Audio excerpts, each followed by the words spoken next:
classes. So now let's do the alternative. Here's a devil's advocate question for you. So let's say if everything they teach you in school doesn't work, what if we get rid of school? Then what would happen? Would it be better if we had no educational system at all? No, I'm saying education is more important before. It's just obsolete. You know, there's Moore's law, which states information doubles every 18 months. In other words, everything's obsolete 18 months. So, and this is just a recent phenomenon. So when you come out of school, you're already obsolete. And that's why I'm the old guy, you know. I meet my friends who went to Harvard. Yeah, I went to Harvard. I said, yeah, that was how long, 50 years ago? You know, we talked about earlier, when you go to the supermarket, you buy a carton of milk, the first thing you check for is the expiration date.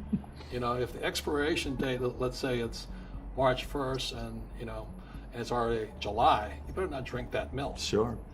The same thing happens inside our brains, is when we have obsolete ideas, we get obsolete results.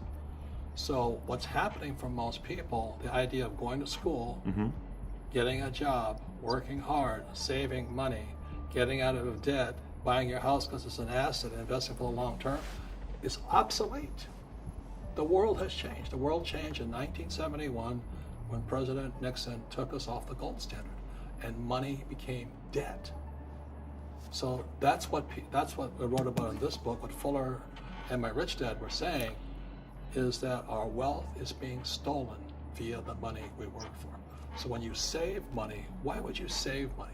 Because back in 1970, just before Nixon took us off the gold standard, I could go to a bank, I got 15 to 18% interest plus a toaster. You know what I mean? Today, the banks are charging you interest to save money. In other words, banks don't want your money because they printed too much of it. And that's why there's this bubbles in stocks and bubbles in real estate and all this. People are dumping the cash. Because as I said in here, savers are losers and cash is trash. And yet people, well, I want a high-paying job. Well, that's an obsolete idea.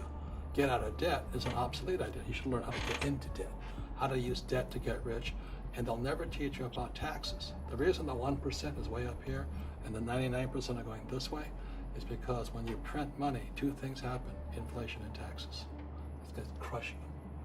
And so this book here was written because this book was written approximately 20 years earlier. But now I can say what I really knew in Second Chance. So this gave birth to this. That's which came first. You know? That's one of the chicken or the egg. Okay. I can say things now I couldn't say here because they've now come true. Got it. Yeah. Got it. So I have a question for you. So voting.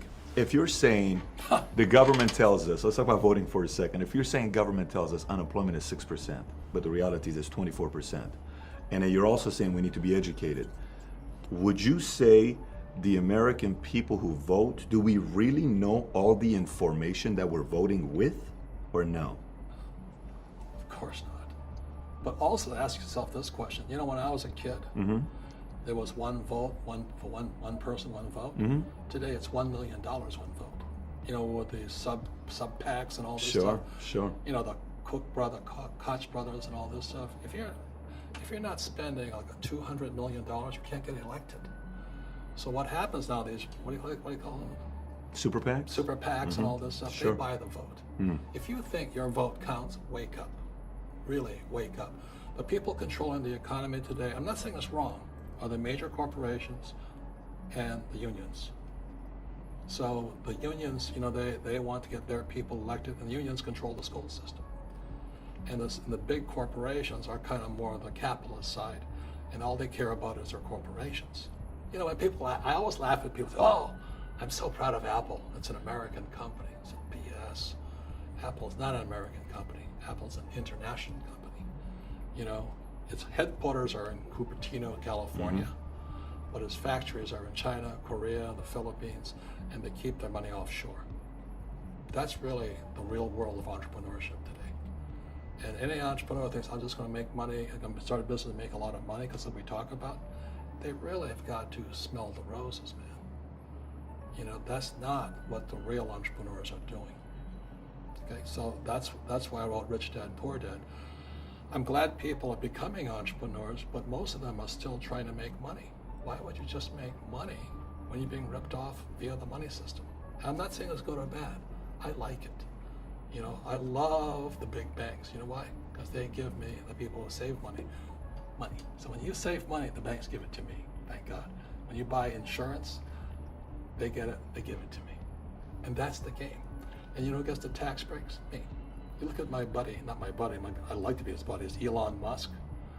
He doesn't pay tax. Guess what, $50 billion? Elon Musk doesn't pay taxes. No, but he gets tax breaks. Sure. So I get tax The breaks. incentives. Yeah, Right. and subsidies. Mm-hmm. So then the LA Times just went, oh, Elon Musk is ripping us off and all that. Well, Elon Musk is doing what all entrepreneurs should be doing, which is providing jobs and bringing in investment.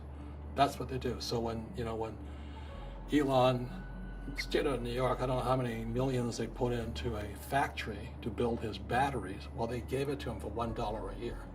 Why? Because when Elon moves his business into this factory, and I think is where Kodak is, anywhere, the Rochester, I think that's where it is. He'll move jobs in there. Nevada just gave him $1.3 billion in tax subsidies and supplements because he's going to move jobs in there. And that's what real entrepreneurs do. So do we need more entrepreneurs? Is that- Absolutely. okay. But the trouble is, most entrepreneurs, there's 28 million small business owners in America. 24 million are what are one-person entrepreneurs. They're called non-employee entrepreneurs. So and that's what happens is when people don't really understand what an entrepreneur does. So most big people are self-employed, but they're not really entrepreneurs. The self-employed pay the highest taxes of all, and nobody tells them that. So that's why I was laughing about my doctor. I made $1 million something. I said, yeah, how much you pay in tax? $750. Is that smart? And so when I talk to him, he gets all confused because he did the right things. He went to school, he works hard. It's he and his wife in the business, and they're really good people, but they're not financially educated. So when I talk to him about how I can make $6 or $7 million a year and not pay taxes, his head hurts because he didn't have this book. You know what I mean? So let's talk about this. Robert, simple question. Can anybody become rich? I believe so. So this is what I believe. Sure. In every one of us is a poor person. There's still a poor person inside me. And I still go to the supermarket and say, oh, Crest is on sale or Colgate's on sale. There's also a middle class person. And the middle class person wants security. They want that steady paycheck. And there's a rich person. And they're all inside of us except that it's not taught. You're taught to go to school, get a job, and get a paycheck. You're not taught how to get rich. If you read Rich Dad, Poor Dad, my rich dad refused to pay me. He said the paycheck was one of the most damaging things you could take in your life. He says the moment you take a paycheck, you're an employee, and that's the mindset. So my rich dad never paid me. He drove my poor dad, government employee, nuts. You gotta pay people, you gotta pay people. And Rich Dad was not saying that the paycheck was bad. He says you didn't want to be a slave to money. So as an entrepreneur, if Rich Dad folded, I just start another company. I don't need a paycheck. I don't need anybody to take care of me. If my government doesn't like me, I move to another country because they need entrepreneurs. So the entrepreneur is not so much the business. The entrepreneur is really the mindset and the skill sets and the different set of rules. You see, small business does not operate in the same rules as big business. Do you think the direction America is going right now, they're driving some of the entrepreneurs out?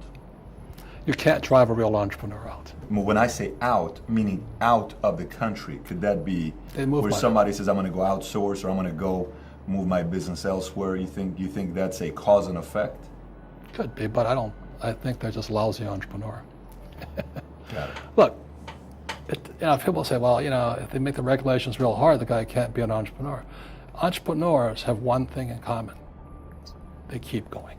They'll change the rules. They'll reinvent the rules. They don't just take one answer.